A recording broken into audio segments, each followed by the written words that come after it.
Techno Buffalo's E3 coverage is presented to you by State Farm, helping you get to a better state. What's up, everyone? John Rettinger from Techno Buffalo here, and I'm surrounded by my peeps in the gaming world from E3 2013. Behind me is Microsoft and one of the other keys of the show, the Xbox One. Let's get as close to it as Microsoft will allow us without kicking me out of here. Take a look at the console itself, walk you through it, and take a look at some of the games and the controller. So let's get started.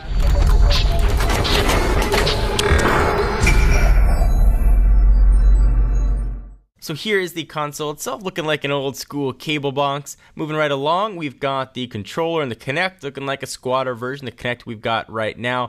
More on that a little bit later. If we go back, you can see all the vents surrounding this guy and a slot loading Blu-ray drive right there on the front. On the back, you've got power, HDMI out, you've got audio, HDMI in, 2 USB ports, your Kinect port, you've got an IR port, and your gigabit Ethernet port. Lots of ports. Alright, so we took a first look at the Xbox One console. Let's take a look at what's going to control it, the appropriately named controller.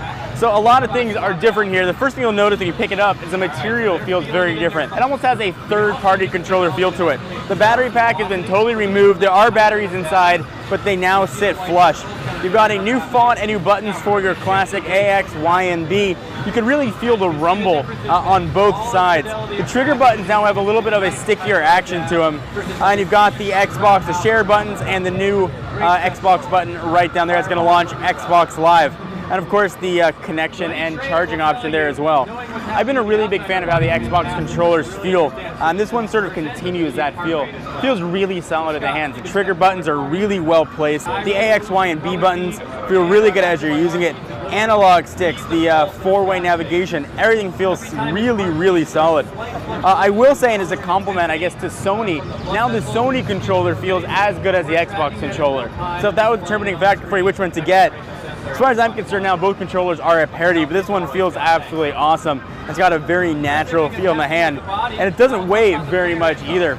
The Xbox One will be able to pick this up, and of course the console itself sometime before the holidays of this year. I'm John Rettinger from Techno Buffalo. This has been a very first look at the Xbox One controller, and of course some gameplay from the Xbox One. Be sure to check us out at technobuffalo.com for the latest and greatest tech news. Please give the video a thumbs up. We most definitely appreciate it. I'll see you guys next video. I want to thank our friends at State Farm for powering our E3 coverage. Having insurance isn't the same as having State Farm. They help you on your schedule, offering 24/7 access to an agent on your schedule, not theirs. Let them help you get to a better state.